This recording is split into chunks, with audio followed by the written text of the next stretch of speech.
but these lessons address issues that they're dealing with at their age level. Okay. And it opens up an opportunity for them to feel free enough to share and discuss things that may be affecting them that the parents may not even be aware of.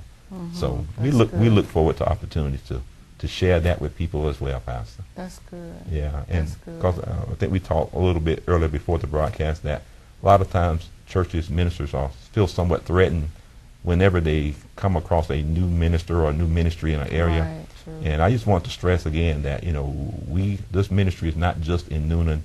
We oversee ministries in other states and other nations as well. Okay. Simply planning churches, equipping people for works of service. We work with churches, not against churches. We work with other pastors. Like we talked about the Angel Food.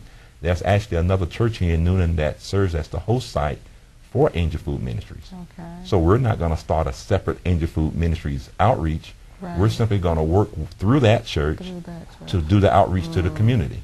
And that's the model that we're trying to get people to understand, that we don't have to keep reinventing the wheel over and over again. Right, If someone is doing a ministry, everybody doesn't have to go off and start their own. We can just work with that ministry to get that mission accomplished. Right. And so there's no need for competition and fighting over members, because the last time I checked, there's still more unsaved people in Noonan than there are saved people. Right. So we have a great pool of fish to fish for, and we don't have to fight over the same fish. Let's just try to work together to bring the people to know Christ so that they can have a fullness in their life, they can have the abundant life, they can start living free from relationship failure, they can get free in their bodies from health issues, spiritual issues, unforgiveness, all these things that people are dealing with in the world. But the church is supposed to be the answer, not the problem. That's right. That's and true. oftentimes, the church can be part of the problem instead of the solution. So we want to change that, because if the same love that we're asking the people to receive from Jesus can't be seen through us, then why would they accept the love of Jesus? Right, right. Because we're supposed to be the examples of Jesus' love to a lost and dying world. Right, that's And true. so the more we show love to one another, Jesus even said like this, Pastor, that the way that I know that you love me is if you love one another. This is how I will know that you are indeed my disciple. And so that word disciple pretty much captures what we try to do. We basically work with discipleship ministry. That is training people, teaching them, bringing them to maturity of their faith, releasing them for whatever calling that God has upon their lives. So we just want to thank God again for the opportunity to let people know about what we're doing and the motivation behind what we're doing. Because there's not enough time to waste anymore for people. There are people who are lost and dying, and they're looking for answers. They're looking for it from the church. Yes, they are. I'll just share this briefly with you. Now, when I was young growing up, I knew the Bible very well. I could read the Bible. I could go through the books of the Bible. I went to church. I carried my Bible. But that was my entire spiritual relationship. That was my entire relationship. It was based on just going to church, carrying my Bible, knowing what the Bible said. But other than that, it had no impact on my life. My entire spiritual life centered around Sunday morning between 11 and 1 o'clock. Other than that, I was living my life. Other than that, the rest of the week was mine. After church service was over, was mine. It wasn't God's time no more. It was my time. So once I came to know Jesus, that changed. He let me know that it's more than just what I do on Sunday between 11 o'clock and 1 o'clock. I had to have a way of change, a life change. My life had to take a turn. So I thank God for bringing that to me. That's good. Hold that thought. We're going to be back in just a moment. Call somebody, let them know that the Infallible Word broadcast is on. I believe that you will be blessed during this broadcast. We will see you back in just a moment.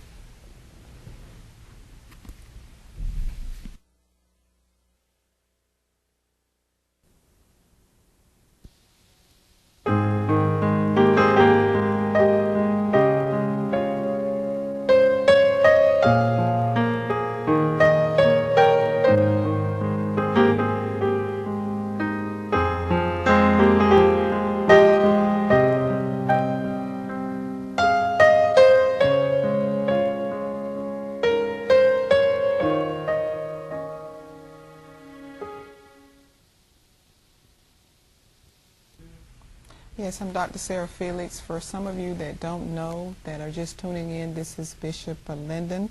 He's here with us from Amazing Grace Ministries. On this part of the program, we want to talk a little bit about marriage and home. I believe it's so very, very important, and because if you don't have a good home, even if you're single, you know, if you're not whole within yourself, is you get married and then you take along with you the baggage. So I'm going to let Bishop Lyndon talk a little bit about marriage and home. These are some courses and things that he's offering to those who actually would inquire about them.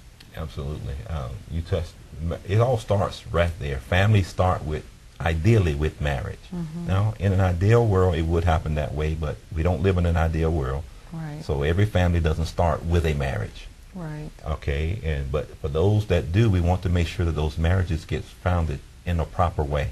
Because it's one thing to be married, but it's a different thing to have a happy marriage. Yes. You know, there are a lot of people who are married, but they unhappily married. They are not happily married, they're unhappily married. And you don't have to stay there.